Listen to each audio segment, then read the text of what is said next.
Shalom à vous et bienvenue ce matin à cette merveilleuse émission de la dévotion matinale du samedi. C'est un jour de bénédiction, c'est un jour de grâce, c'est un jour de gloire, c'est un jour de victoire. Au nom puissant de Jésus-Christ de Nazareth, le Seigneur nous a veillé sur nous durant toute cette année 2022. Le Seigneur a gardé nos pas, il a gardé, n'est-ce pas, nos projets, il a veillé à accomplir ses projets dans nos vies. Nous lui bénissons, nous bénissons son Saint-Nom pour tout ce qu'il a fait dans nos vies durant toute cette année. Il a préservé nos familles, il a préservé nos enfants, nos compagnons, nos conjoints. Merci Père pour ta grâce dans nos vies. Merci Père pour ton esprit dans nos vies au nom puissant de Jésus-Christ de Nazareth. Ce matin, j'ai à cœur de te lire un psaume. Je veux te lire un psaume. C'est ce qui monte dans mon esprit ce matin. Je veux te lire le psaume 91. Il dit, l'Éternel est tout près de moi, il est tout près de moi. Amen. Il dit, celui qui fait du très haut son abri repose en lieu sûr, à l'ombre du Tout-Puissant. Je dis, Éternel, tu es mon refuge et ma forteresse. Oui, tu es mon Dieu en qui j'ai confiance. Car c'est lui qui te délivre du filet de l'oiseleur, de la peste et du fléau. Il t'abrite de son aile et caché sous son plumage, tu trouves refuge sûr, tu trouves un refuge très très sûr. Sa fidélité est un bouclier, elle est une armure, tu n'as plus à craindre, ni les terreurs de la nuit, ni les flèches qui volent en pleine journée, ni la peste qui rôde dans l'obscurité, ni l'insolation qui frappe à midi. Quand 1000 tombent à ta gauche et 10 000 à ta droite, toi tu ne seras pas atteint.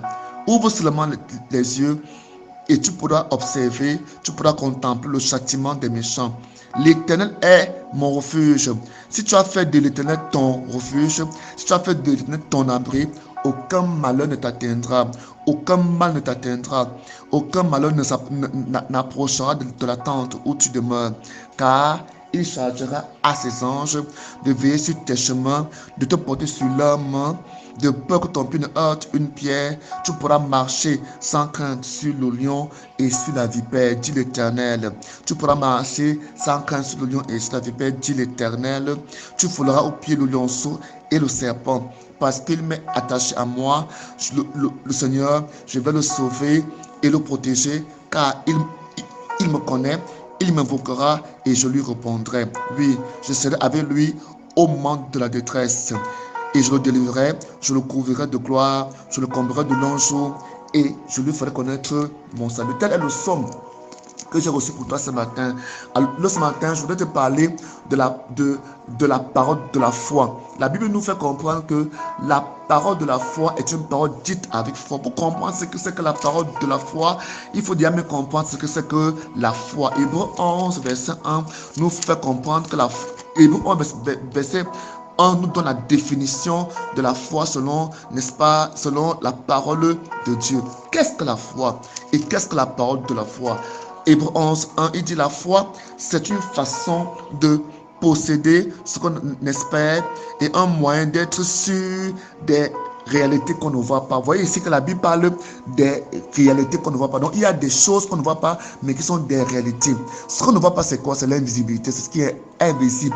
Et la foi, c'est quoi? C'est une manière d'espérer à ce que ces choses-là invisibles se manifestent maintenant dans notre vie. Donc la foi est le moyen, est le canal par lequel nous appelons, nous amenons les choses invisibles à devenir visibles. La foi est aussi le moyen par lequel nous appelons les choses qui étaient impossibles à devenir possible. La foi, c'est la voie par laquelle, n'est-ce pas, l'inespérance devient espérance. Ce qu'on ne peut même pas espérer commence à se manifester dans notre vie. C'est ça la foi. La foi, c'est une façon, n'est-ce pas, de posséder ce qu'on espère. Comment peux-tu posséder ce que tu espères? Comment est-ce que c'est possible? Donc la foi n'est pas humaine. C'est pas quelque chose qui est scientifique. C'est pas une chose qui est explicable. Parce que quand tu espères, tu ne possèdes pas. Mais comment peux-tu donc posséder déjà ce que tu espères? On sait que quand tu espères,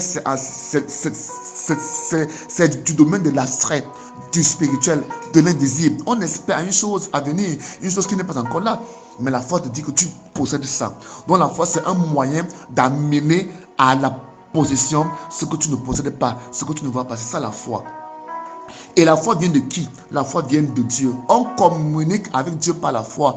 Parce que Dieu, on ne le voit pas. Mais à partir de Dieu que tu ne vois pas, tu obtiens les choses que tu vas voir à s'accomplir dans ta vie. Donc il faut comprendre que le processus de Dieu dans ta vie, c'est d'abord de croire ce en quoi tu vois, ce que tu as vu dans ton esprit en lui, qu'il est capable de faire dans ta vie, puis l'appeler à l'accomplissement par la foi, c'est-à-dire en priant, en rendant grâce à Dieu, en appelant cela à se manifester dans ta vie. Voilà pourquoi tu peux donc appeler le bonheur, tu peux appeler la santé, tu peux appeler la faveur, tu peux appeler la victoire dans ta vie par la parole de la foi. La parole de la foi, donc, c'est quoi? C'est de dire ça quand tu crois en Dieu. La parole de la foi, c'est de proclamer ce que tu possèdes, c'est proclamer, posséder ce que tu n'as même pas encore, ce que tu espères. C'est ça la parole de la foi. La parole de la foi, c'est de déclarer, posséder ce que tu encore tu espères. C'est le moyen par lequel, n'est-ce pas,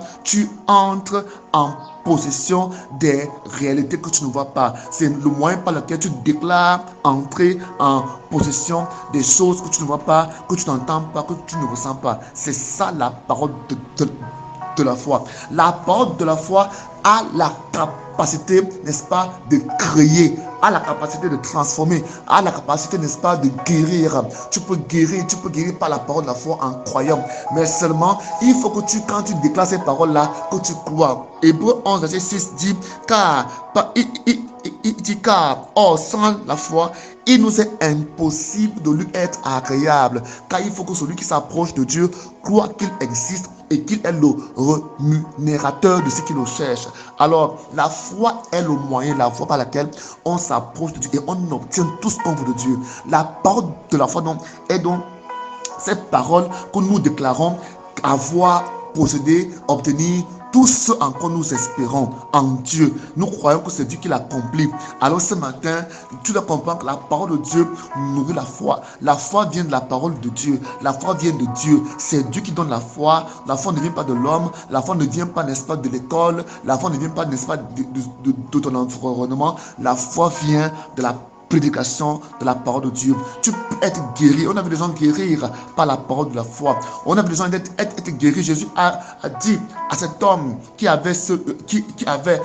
était couché sur une natte à la piscine de Bethesda, il lui a dit, lève-toi et va chez toi. Ça, c'est la parole de la foi. On a vu dans Actes chapitre 3, Pierre et Jean qui devant le paralytique qui attend de l'argent, ils lui disent, nous n'avons ni or ni argent, mais ce que nous avons, nous te le donnons. Au nom de Jésus-Christ, lève-toi et marche. La parole de la foi a une puissance, la puissance de la foi. Et cette foi et cette puissance-là est entretenue par la prière, par la méditation de la parole de Dieu, par le fait d'être présent dans la présence de Dieu constamment. Amen.